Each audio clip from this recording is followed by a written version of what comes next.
Ça les amis, c'est le glorieux endroit qui a sauvé ma nuit.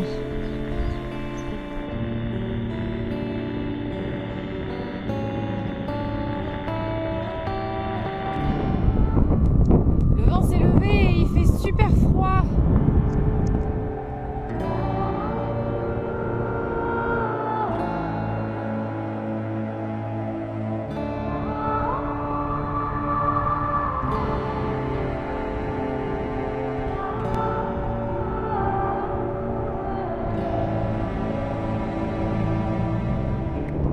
J'ai retrouvé la civilisation, une autoroute.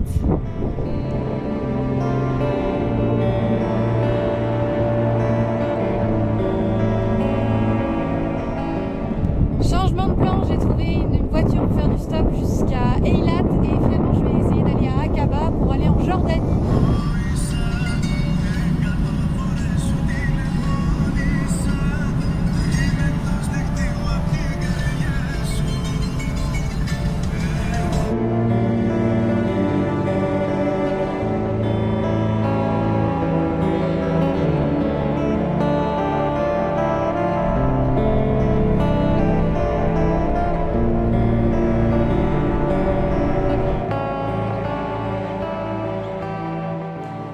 Et aujourd'hui, du coup, j'ai trouvé une voiture pour m'emmener jusqu'à Yotvata, là où il y avait l'embranchement pour aller jusqu'à Mitzpe-Ramon. Sauf qu'en fait, j'ai fait demi-tour et je suis retournée à Eilat. Et donc, j'ai trouvé une voiture pour m'emmener juste avant Eilat. Et finalement, j'ai décidé de franchir la frontière et d'aller à Aqaba. Et le passage de la frontière, ça a été aussi toute une histoire parce qu'ils m'ont fait vider mon sac entièrement. Donc c'est toujours très réjouissant quand il y a quelqu'un qui farfouille dans tes petites culottes avec ses mains pas forcément lavées. Et puis sinon, demain, je ne sais pas encore, entre Wadi Rum et Petra, on verra en fonction de l'état de mes pieds.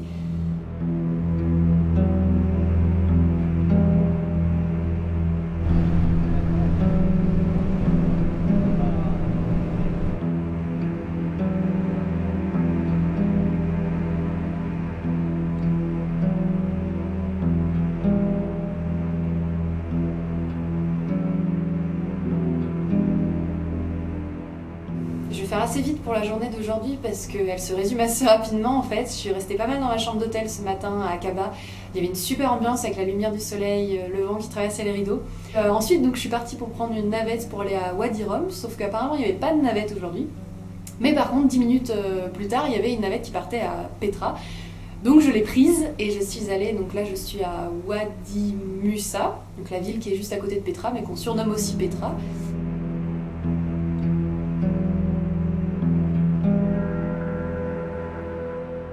Hey!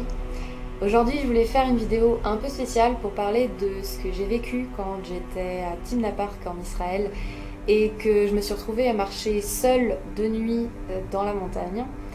C'était une décision complètement stupide parce que je me suis embarquée dans un chemin, je savais que j'en avais pour plusieurs heures de marche alors que le soleil était déjà en train de se coucher. Donc oui, forcément je me suis retrouvée à marcher de nuit. Et surtout qu'en fait mon objectif de départ c'était de dormir dans la montagne. Je sais pas trop ce que je me suis imaginé alors que j'avais ni tente, ni duvet, ni quoi que ce soit. Mais en effet c'était quelque chose auquel j'étais pas préparée, ni physiquement, ni techniquement, ni mentalement. Donc j'ai voulu revenir sur mes pas.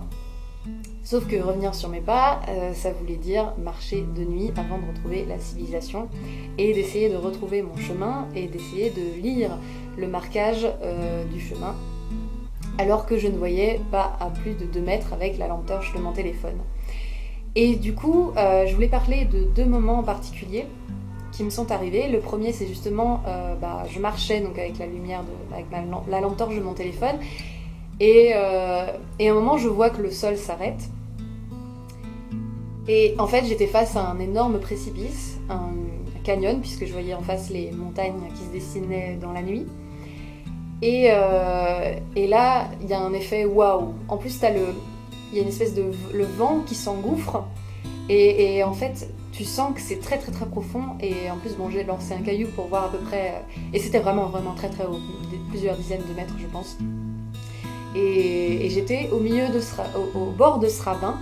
Et moi, j'en aurais pas pu tomber parce que j'étais pas en train de courir, je faisais super gaffe à où je mettais les pieds, je faisais super gaffe à surtout pas me tordre la cheville, ni me coincer le bras ou quoi que ce soit, pour ceux qui ont vu 127 heures. Et du coup, je pense pas que je serais tombée, mais ça fait quand même vraiment peur de se retrouver face à ce gouffre, en plus de nuit, donc tu vois pas exactement quelle taille il fait, mais c'est vraiment impressionnant. Et ça remet plein de choses en relief, de se retrouver comme ça face à... Enfin, j'étais à 2 pas d'une mort certaine, on va dire. Et en fait, alors, quand on est au bord d'une falaise, on a beaucoup plus conscience de ce qui nous entoure, et je sais pas, c'est pas la même chose. Mais là, le fait que je sois toute seule au milieu de cette mort, ouais, qui était à 2 pas de plus, et j'y restais. Et en plus, une mort con quand même, une mort vraiment con. Et ça m'a fait penser à plein de choses, et je trouvais ça intéressant de le partager avec vous. Et la deuxième chose, le deuxième moment, c'était d'ailleurs quelques minutes juste après, je me suis retrouvée dans une sorte de couloir, on va dire. Je sais plus exactement comment je me suis retrouvée bloquée là-dedans, mais à ma gauche, il y avait une falaise, une paroi rocheuse bien droite, donc impossible à escalader, surtout avec un sac de 10 kilos dans le dos. Et à ma droite, il y avait une dune qui montait aussi, pareil, assez abrupte. Et c'est là que tu te rends compte que le sable est une pute. Désolée pour ce gros mot, mais je l'ai bien insulté, le sable. Je l'ai bien insulté pendant plusieurs minutes, pendant presque plusieurs heures. Parce que c'est très joli le sable quand c'est une plage et que tu as tes lunettes de soleil et que tu te dors la pilule, mais quand c'est une dune et que c'est une question de vie ou de mort de l'escalader, et que le sable glisse sous tes pieds et que tu n'as aucune accroche, ouais, tu l'insultes. Et vraiment, ça m'a pris longtemps à réussir, et j'ai eu tellement de peur et tellement de colère envers moi-même d'avoir pris cette décision, de me retrouver dans cette situation aussi dangereuse et aussi stupide. Et il y a un moment où j'ai arrêté d'essayer de monter cette dune. Et c'est marrant parce que c'est le moment où j'ai arrêté d'essayer, c'est juste avant d'y arriver. Je sais pas de quoi c'est révélateur, mais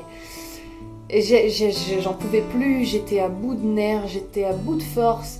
J'avais chaud, j'avais peur, et à ce moment-là, j'ai eu des idées assez noires, et je me suis dit, à quoi bon?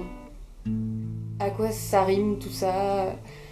Pourquoi est-ce que je suis en train de me tuer à la tâche? J'étais vraiment au bout du rouleau, et ouais, j'ai eu des pensées assez tristes. De toute façon, tout le monde s'en fout, je pourrais rester mourir là.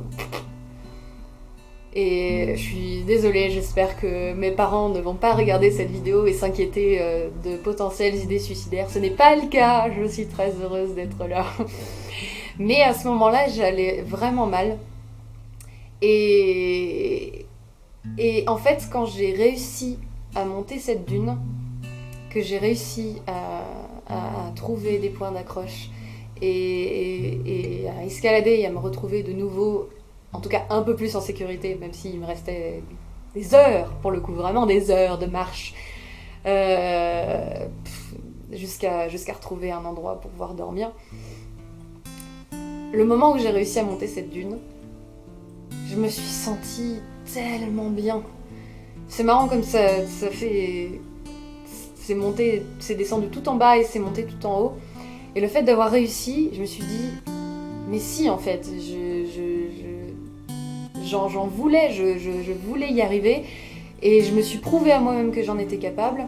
Et ensuite, plus tard, quand j'ai réussi à retrouver la civilisation et à arriver à Timna Park et à trouver un lit, et ensuite à trouver une voiture pour me ramener, enfin bref, etc., jusqu'à maintenant, ce moment précis, finalement, c'était vraiment une situation merdique. Mais je suis tellement fière de m'en être sortie et je vais m'en souvenir longtemps. Et finalement, ça a mis beaucoup de choses en perspective, ça m'a fait réfléchir à plein de choses, ça m'a fait poser plein de questions sur moi, sur qui j'étais, ce que j'étais capable de faire, et comment je réagissais dans des situations de crise comme celle-là. Et je trouve que c'est très très très puissant en fait. Je vous dis pas de faire la même chose, vraiment pas, c'est pas du tout l'idée. Mais j'avais vraiment envie de partager cette expérience et de vous raconter à quel point voilà, c'était quelque chose de fort et que voyager finalement c'est peut-être l'une des plus belles choses qui me sont arrivées et je vous souhaite que ça vous arrive aussi. Donc voilà, sur ces sages paroles, j'espère que c'est sage, même si ça fait suite à une décision extrêmement pas sage.